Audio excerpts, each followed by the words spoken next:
2부는 이제 민경우 대표님 모시고 진행을 하겠습니다.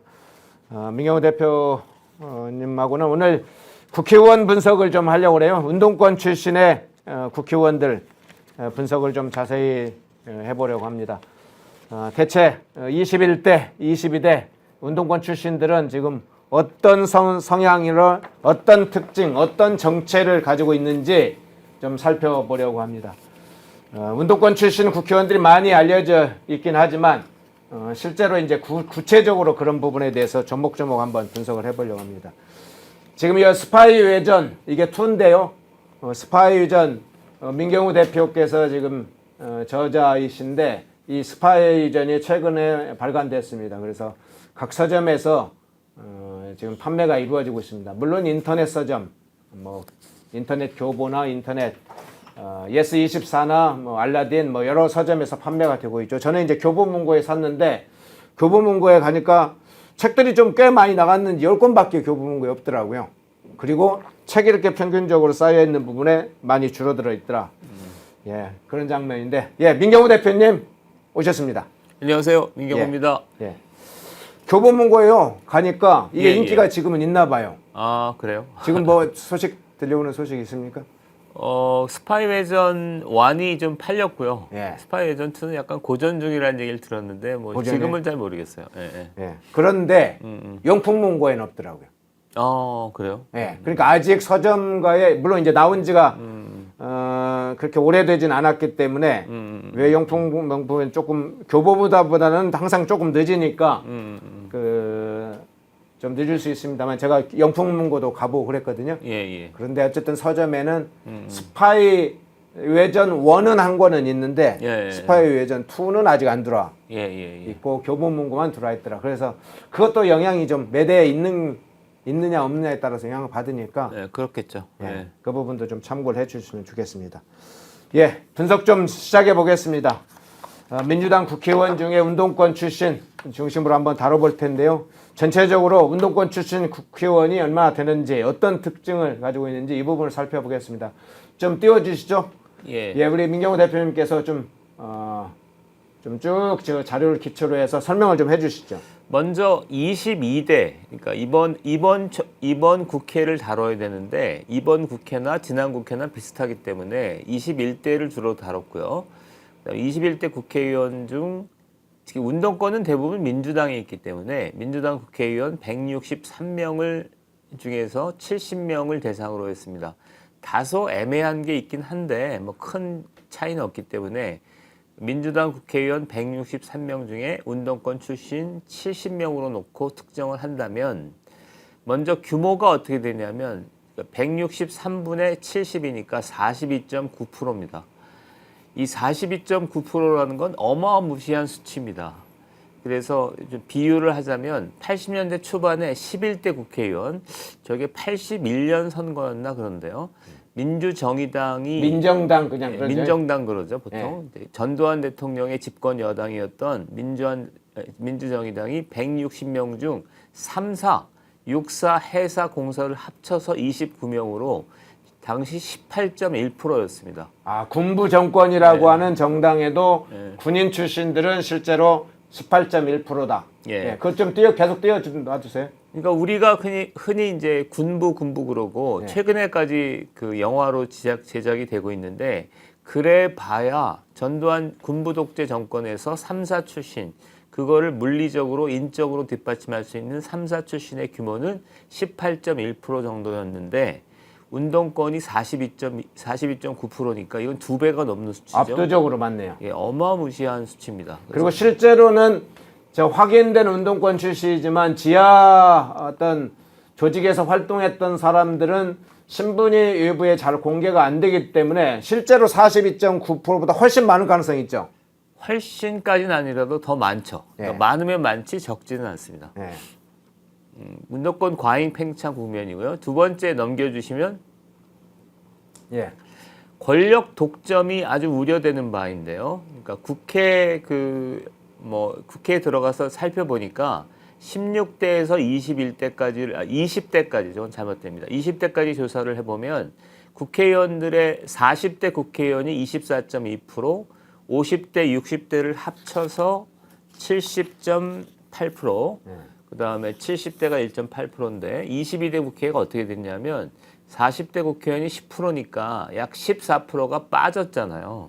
그러니까 16대에서 20대 평균보다 10% 정도가 낮아졌고 5, 60대를 합치면 83.3%니까 약 10%가 늘어났죠. 무슨 얘기를 하고 싶은 거냐면 5, 60대 국회의원들이 약 10%가 늘어나고 40대 국회의원이 10% 빠졌습니다.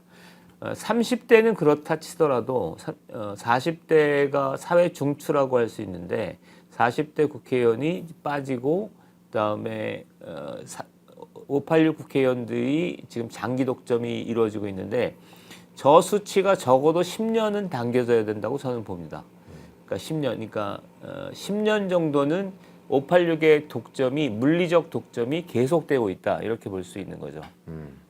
그러니까 좀 사회 전체적으로 그러니까 나중에 비교를 하겠지만 삼성전자의 경우에는 삼성전자 임원진을 비교를 해보면 40대로 다 대체됐거든요. 그러니까 사회 중추가 다 40대인 거죠. 그런데 5, 60대가 저렇게 장기 독점을 하는 건 문제라고 볼 수 있겠습니다.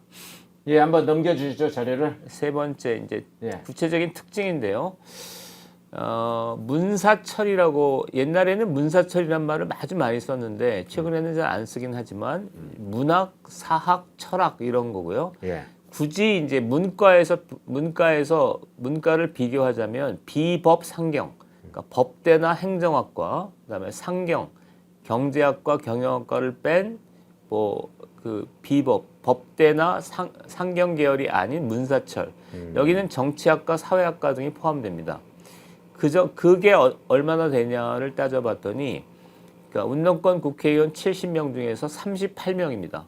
54%입니다. 저것도 굉장히 비정상적인 수치죠. 제가 볼 때 그 586 국회의원의 특징은 특징 중에서 가장 두드러진 특징이 두 가지로 보입니다. 하나는 대학 학부 때 전공이 문사철이라는 거, 그다음에 조직적으로 집단적으로 군대를 가지 않았다는 거. 이 두 가지가 특징적입니다. 구체적으로 어떤 사람들이 그러냐 해서 이인영 씨가 고대 국문과고 우상호 씨가 연대 국문과, 박홍근 경희대 국문과, 김정민 서울대 국문과 등 국문과 출신이 두드러지게 많습니다. 국문과, 국사학과, 사회학과 이런 출신들이 많죠. 이거는 왜 그러냐면 그러니까 80년대 중반에 보통 다른 나라하고는 좀 다른 거예요. 그러니까 68혁명 때 미국이나 일본에서는 이런 문사철이 주도하기보다는 이공계들이 역시 주도를 했거든요. 화학관이 뭐 이런 사람들이 많은데, 근데 한국의 경우 한국의 그 운동 풍토가 약간 사변적이고 관념적인 이런 색채가 많았기 때문에 문사철이 주도한 측면이 강하고, 두 번째는 대학을 졸업한 이후에 한국은 고도 경제 성장의 초입기에 학생운동이 활발하게 벌어졌기 때문에 학생운동 이후에 그 경제학 이과생들 특히 이를테면 의대, 공대 뭐 이런 쪽은 대부분 사회에 합류하는 제도권에 투신하는 이런 쪽을 택했다면 상대적으로 문과 이쪽은 사회 주변에 저류하다가 계속 사회운동, 주로 이제 정치 사회운동을 통해서 정치권에 진입한 이런 케이스입니다. 따라서 한국의 경우 두드러지게 문사철이 많다. 이게 한국 그 국회의원들의 운동권 출신 국회의원들의 강력한 특징으로 보입니다. 같은 것의 연장으로 이제 그 학생운동 마치고 나서 사회의 좀 주변부에 있다가 이제 정치권에 계속 투신한 케이스이기 때문에 어떤 특징을 보이냐면 국내파 석사들이 많습니다. 이게 이제 삼성전자하고 두드러진 차이인데요. 삼성전자의 경우에는 해외파 석박사들이 많고요. 그다음에 한국의 경우에는 국내파 석사들인데 좀 표현하기는 좀 그렇지만 국내파 석사라는 게 공부를 한다기보다는 인맥을 쌓는 측면이 강하거든요. 그래서 구체적으로는 이인영 고대 언론대학원 석사고 박홍근 경희대 행정대학원 석사입니다. 그리고 제가 이거는 좀 관심을 갖고 쭉 해봤는데, 그러니까 쭉 그 운동권 출신 국회의원들의 저서들을 쭉 사서 모아서 연구를 좀 해봤는데, 이제 저서라는 게 일단 좀 빈약합니다. 저서가 거의 많지 않고 저서라는 것도 어떤 전문 연구 실적을 했다기보다 예를 석사학위를 했다면 석사 정도로 될지 모르겠는데 하여튼 행정대학원, 언론대학원을 했다면 그에 관한 전문 연구 서적이 아니라 그와는 별 상관이 없는 수필 같은 저서들이 대부분입니다. 자기의 그러니까 선거용으로 급조된 그런 저서들이 많습니다. 자, 여기까지 문사철이 많다. 그다음에 국내파 석사들이 많다. 별다른 저서가 없다. 여기까지. 그러니까 전체적으로는 하여튼 뭐랄까 전문 연구 역량, 전문 지식을 가지고 정치권에 참여한 그런 케이스들이 있잖아요. 그 의사가 뭐 뒤늦게 국회의원이 된다거나 무슨 뭐 또 어떤 공학자가 된다거나 그런 케이스가 아니라는 거죠. 좀 주로 조직과 선전과 투쟁, 뭐 대외 활동 같은 걸 통해서 운동권, 정치권 주변에 있다가 정치권으로 진입한 이런 케이스다. 이렇게 특징입니다. 네. 이어서 지금 삼성전자 추가로 설명을 할 건가요? 예. 뭐 앵커 멘트가 있으면 하시죠. 네. 여기까지가 제가 특징적인 거고. 예, 앞서서 이제 삼성전자 이야기를 해주셨는데 저기도 자료를 보니까 삼성전자 임원진과 비교한 내용이 좀 있네요. 근데 그 내용도 좀 설명을 해주시고요. 왜 삼성전자 임원진과 저 운동권 국회의원을 좀 했는지 어떤 부분에 좀 착목해서 생각을 하게 되셨는지 그것도 좀 설명을 해주시죠. 삼성전자는 이제 좀 더 구체적으로 얘기한다면 2022년 삼성전자 임원을 한 1,192명으로 보고 분석을 했는데 삼성전자 임원은 이거는 뭐 검색을 하시면 뭐 쭉 다 나옵니다. 그래서 아주 세세히 나오기 때문에 비교를 한 거는 2000년대 20년 정도를 한국은 디커플링 두 개가 극명하게 갈렸다고 보는 겁니다. 하나는 주로 기업, 학교, 학맥, 그다음에 군대 이런 하드웨어와 관련된 영역에서 일군의 성과를 이뤘던 집단이 있는 거고 반면에 어떤 소프트웨어, 정치, 사회, 문화 뭐 이런 쪽에서 성과를 냈던 사람들이 있는 거잖아요. 네. 이 사람들이 과연 어떤 차이가 있는가를 보고 그 차이가 어떤 함의를 갖고 있는가를 보는 건데 차이가 한번 해봤어요. 그런데 아주 뚜렷한 차이가 있습니다. 그러니까 주로 그 삼성전자 기업 쪽에 성과를 낸 분들은 주로 서울대 카이스트 당연하겠죠 이건 왜냐하면 이공계니까 이공계 전공의 서울대 카이스트 전공자들이 많고 대부분 유학파입니다. 아예 삼성전자의 임원은 해외 인사들도 많아요. 그다음에 전문 과학기술 실적을 갖고 있고 40대가 중출하기 보기는 어려워도 40대로 의미 있게 세대 교체를 한 상태입니다. 그러니까 삼성전자는 그러니까 전문 지식의 기초에서 해외 시장을 개척하면서 나름 한국 사회에 기여를 했다 이렇게 볼 수 있고 반면에 이제 그 국내파들은 이제 국내에서 2000년대에 굉장히 많은 정치적 굴곡이 있었던 거잖아요. 그리고 그 굴곡과 함께 두드러진 거는 한국이 이제 자동차를 판다거나 반도체를 판다거나 하는 하드웨어에서도 성과를 냈지만 또 하나는 뭐 영화를 만든다거나 뭐 국내에서 뭐 문화 사업을 일군다거나 이런 소프트웨어에서도 성과를 낸 건데 그다음에 그 정치적 갈등이 있었던 건데 우리나라 국내 운동권 출신 국회의원들은 후자에서 두드러진 성과를 냈다 이렇게 볼 수 있고 결론적으로 얘기한다면 양자는 약간 좀 차이가 있다 이렇게 봅니다. 이렇게 차이가 있다는 건 해외파들이 갖고 있는 어떤 생각과 국내파들이 갖고 있는 생각은 좀 차이가 있는 걸로 보입니다. 그 다음에 또 하나 삼성전자 제가 그 다음에 학생운동의 변천과 이제 학교, 학력 뭐 이런 거 관련해서 좀 기억하셔야 될 거는 이제 학생운동의 변천 과정인데요. 전대협 한총련 의장의 출신 학교를 중심으로 쭉 살펴봤는데 쭉 전체적으로 보면 86년 이전에는 서울대가 중심이었고 88년부터 이제 90년대 중반까지는 고대 한양대가 중심이고 그 다음에 96년, 97년 한총련 사태가 날 때는 전남대가 중심이죠. 그러니까 이게 학생운동의 변천 과정을 보여주고 그러니까 특히 이제 주사파 학생운동의 명암을 보여줍니다. 그러니까 주사파는 약간 친농적인 성격을 갖고 있기 때문에 90년대 중후반이 90년대 초중반에 한국 사회가 개인주의, 산업화, 전문화 이런 거를 확 뛸 때 주사파가 오히려 반대, 호남 중심 학생운동으로 재편되면서 오히려 그 좀 사회 변화와 거꾸로 간 측면이 있다. 뭐 그 얘기를 하고 싶어서 이런 자료를 조사했습니다. 예, 다음으로 넘어가기 전에 잠깐요. 여기 댓글 좀 한번 읽어드릴게요. 장현재님이 좌들 반미하면서 아이폰들을 왜 이렇게 쓰냐? 그렇죠. 최건희님은 운동권을 권리 주지 말아야 된다. 운동권들. 그 중에는 좀 이제 건강한 어떤 어떤 생각으로 바뀌신 분들도 좀 있는데 운동권 국회의원들 민주당 아직도 이제 과거에 사로잡혀 있거나 잔재가 남아 있는 사람들이 적지 않죠. 네. 뭐 계속 전당대회 관련된 이야기들이 많으니까 그냥 넘어가겠습니다. 다음 자료 한번 쭉 보여주실래요? 그 다음에 이거는 뭐 어쩔 수 없이 제가 볼 때는 쭉 조사를 하면서 느꼈던 거는 두 가지가 결정적 특징이 같습니다. 하나는 대학 전공에서 문사철이 많다 이거 하고 두 번째는 군대를 안 갔다는 사람이 많다는 겁니다. 그러니까 수형 전력 때문에, 그러니까 민주화 운동, 학생 운동 전력 때문에 군대를 이제 감옥에 가면 그걸로 인해서 이제 군 미필인데 그 규모가 어떻게 되냐면 20명 정도입니다.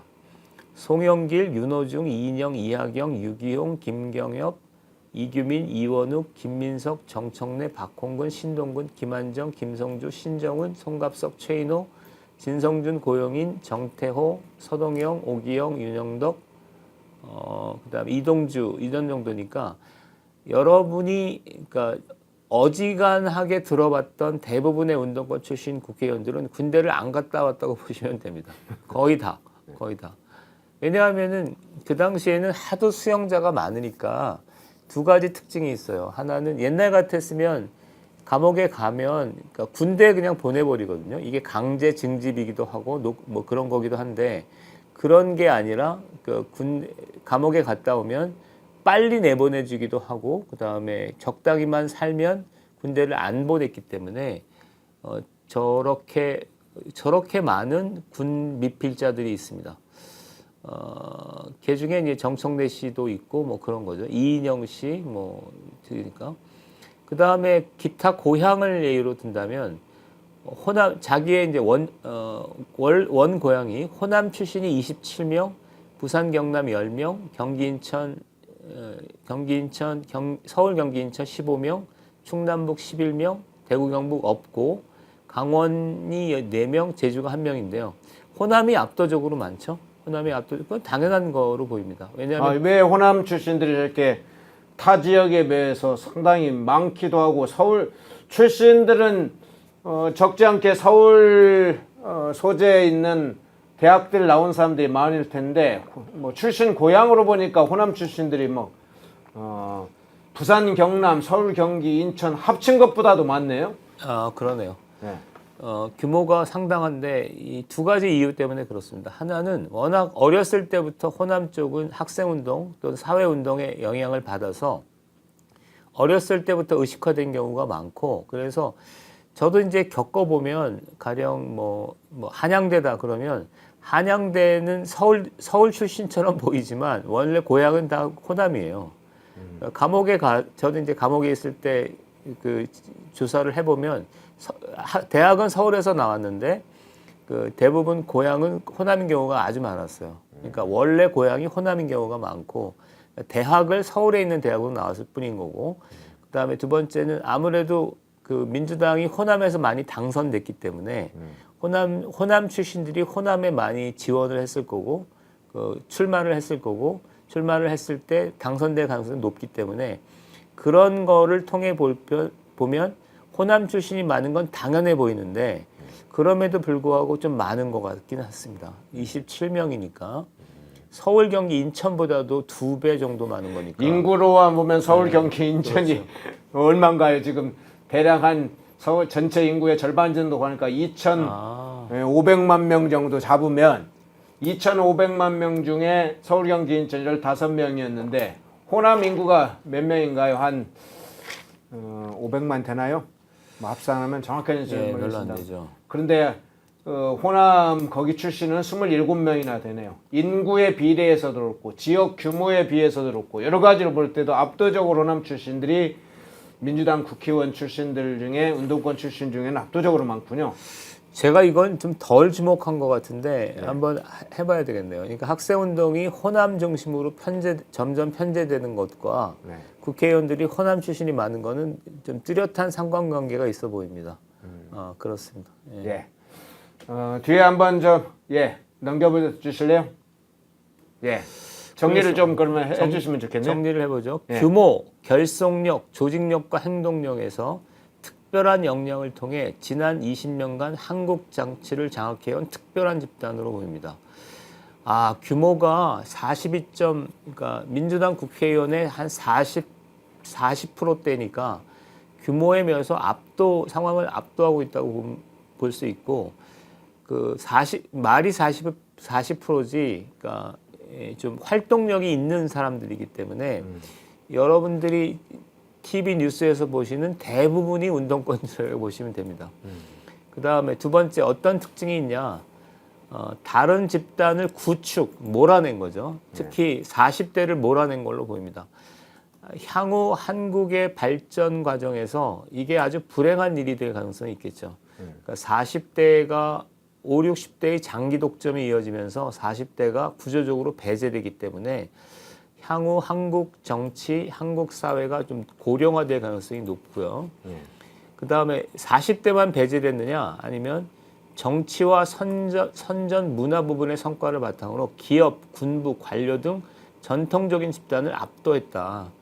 그러니까 90년대만 해도 기업 부분의 정치 진출이 상당했거든요. 이를테면 정주영 회장이 당을 창당한다거나, 그다음에 삼성그룹 이건희 회장도 안 좋은 소식, 그러니까 그런 측면이 있었고, 그다음에 군부가 또 퇴장했잖아요.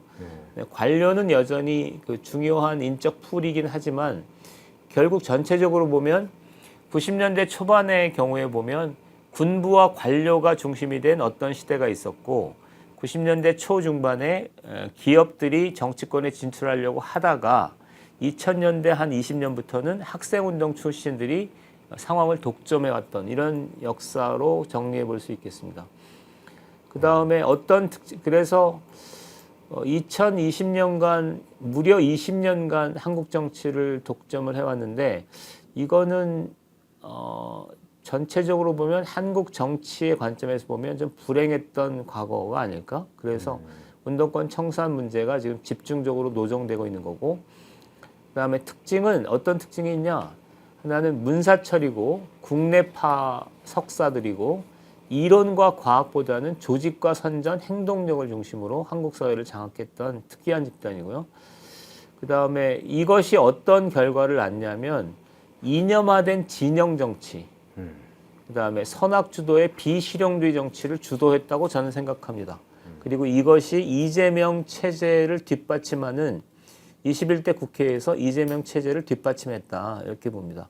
그러니까 이재명 체제의 마치 그 살인파처럼 조선조의 진영 정치, 비실용 정치를 주도하면서 이재명 체제를 지탱하는 하나의 인적 풀이 됐다 이렇게 생각하고, 세대 세력 교체의 가능성은 요까지는 좀 오버인 것 같아서 일단 물음표만 남겨두고 넘어가겠습니다. 예. 제가 좀 이따 한 가지 여쭤보긴 할 텐데 여쭤보기 전에 이 부분 한번 좀 살펴보겠습니다. 지금 주로 이제 21대 국회의원들 중심으로 분석을 좀 많이 하면서 현재 22대 국회의원들이 가지고 있는 특징도 지금 같이 담겨 있는 거잖아요. 예.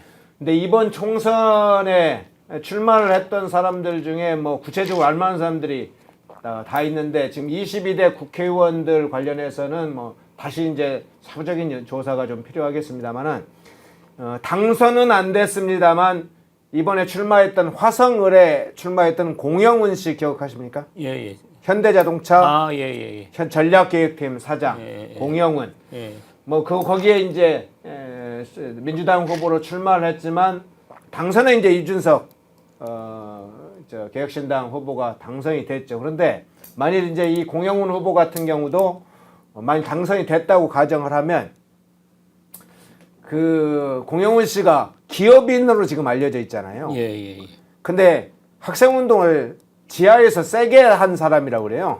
아, 그래요 또. 예. 그 일명 뭐 반제청년 동맹 관계자인지 뭐 지하 조직의 특정은 딱 하진 않는데 9학년 이전에 지하 조직에서 활동했던 인물로 알려져 있고 민중당에서도 일을 했대요. 아, 그런데 어떻게 그 자리까지 올라갔죠? 그런데 이제 어쨌든 현대자동차에 들어가서 신분을 당연히 이제 숨겼겠죠. 과거에 지하 조직 활동은 어쨌든 뭐 드러나지 않으니까 총학생회장이나 뭐 이렇게 어떤 직책을 맡았으면 신분이 드러날 텐데 지하 조직 활동하는 그런 골수였기 때문에 현대자동차도 그것까지는 스크린을 못했겠죠. 그래서 현대자동차의 전략기획팀 분야의 사장도 지금 하다가 지금 민주당으로 영입된 거잖아요. 야, 그거 대단하네. 예. 그러니까 민주당에서는 공영훈이 그런 골수 운동권 출신이라는 걸 잘 아는 거고 예. 그 친구들이 수없이 주변에 있으니까 예. 공영훈은 현대자동차에 있지만 골수 운동권 정신이고 현재 정신도 그렇고 사상도 그렇다. 예. 사실은 이제 사석에 가면 공영훈 씨가 굉장히 좌익 성향의 발언들을 많이 한다고 그래요. 예. 현대자동차에 있을 때도. 그런데 이 사람들도 많이 이제 예를 들자면 공영훈 씨가 당선이 됐다면 분류는 국회 운동권 출신으로 분류가 안 됐을 수가 있잖아요. 예. 지하 조직에 있었으니까. 예. 이제 그런 인물들이 우리 민경우 대표님 그 책에 이 책에도 보니까 김윤덕 씨도 그 사례로 하나 써놨더라고요. 예. 맞습니다. 근데 그런 인물들이 꽤 있다는 거죠. 예. 그렇게 보입니다. 그러니까 운동권이 워낙 폭과 깊이가 넓었기 때문에 그러니까 그 당시에 문사철뿐만 아니라 그 어떤 과학기술 쪽에서도 많이 퍼져 있었고 그 사람들이 두 가지 신분을 같이 갖고 있는 거잖아요. 하나는 과학기술인으로서의 신분이 있고 그다음에 운동권으로서의 역할이 있는데 이 중에서 후자가 압도하는 것 같습니다. 과학기술자이면서도 운동권이었으면 운동권이라는 규정이 더 강한 것 같습니다. 전체적으로 제 주변에 있는 사람들을 보면 그렇기 때문에 이 사람들이 이제 신분 세탁 과정에서 김윤덕 씨가 대표적인 경우거든요. 그러니까 우리가 이제 추적해서 발굴하지 않았으면 그 사람은 자기를 행정가 이렇게 했을 거예요. 근데 뭐 그렇지 않은 거고 여기 반제 청년 동맹까지 했으면 상당한 정도로 한 거고. 그러니까 반제 청년 동맹 출신인지 확인은 안 됐는데 반제 청년 동맹 출신으로 보인다. 그 시절의 지하 조직 활동가로 보인다. 그렇게 이야기했는데 아직 그건 확정적이진 않지만 이제 확인이 되는 건 지하 활동을 했다. 학생 운동을 세게 했다.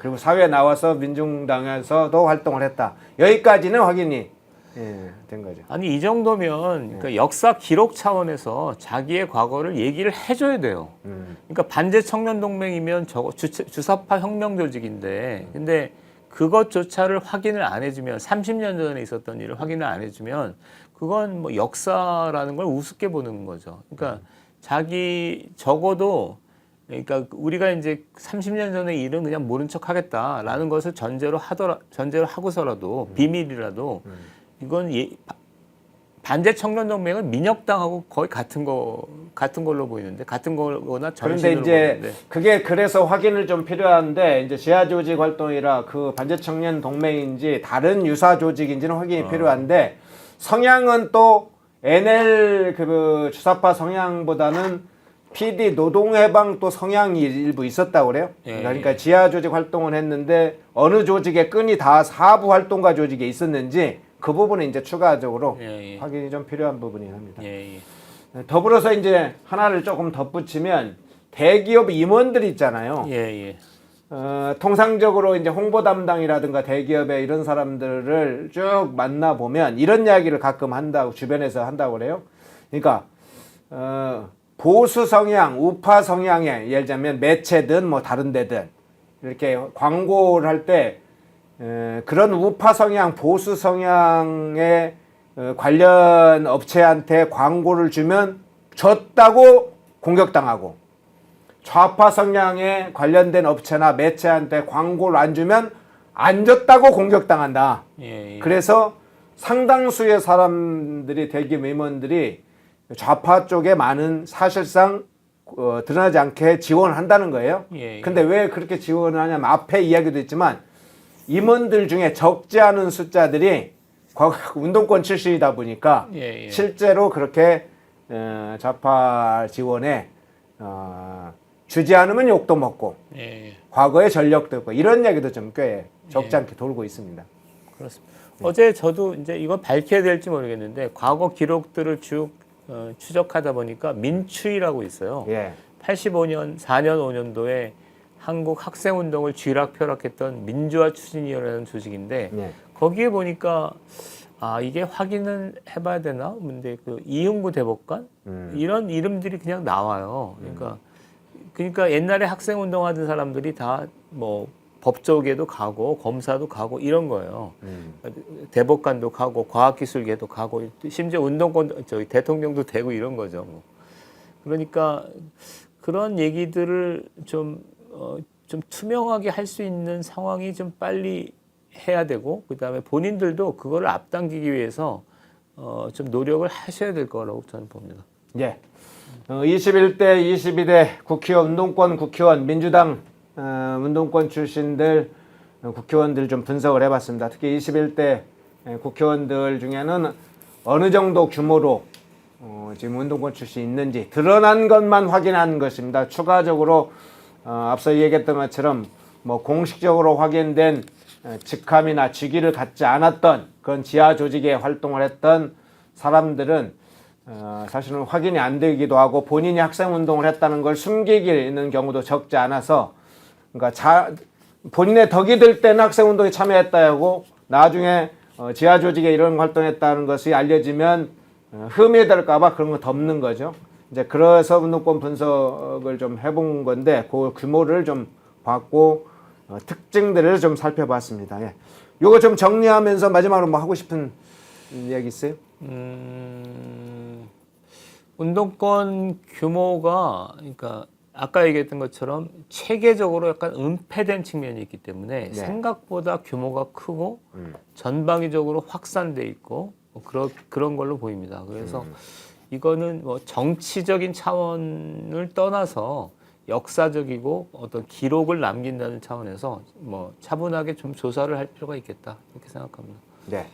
이 스파이 외전 2의 115쪽에 보면 서옥식이란 분이 있네요. 서옥식이란 분이 정리한 운동권 출신 국회의원 명단에 가지고 70명이 있어요.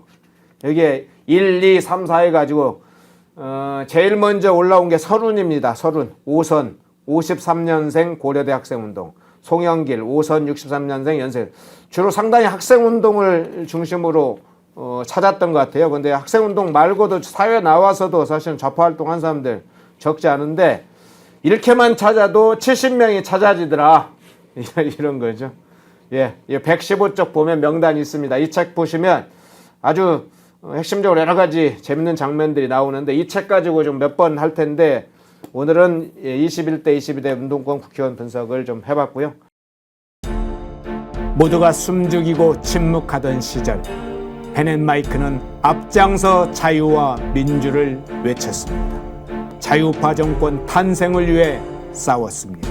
2024년에도 펜앤마이크는 쉼없이 달려갑니다. 민주주의 체제 수호의 선봉이 되겠습니다. 왜곡된 대한민국 역사를 바로 세우겠습니다. 2024년에도 펜앤마이크를 응원해 주십시오.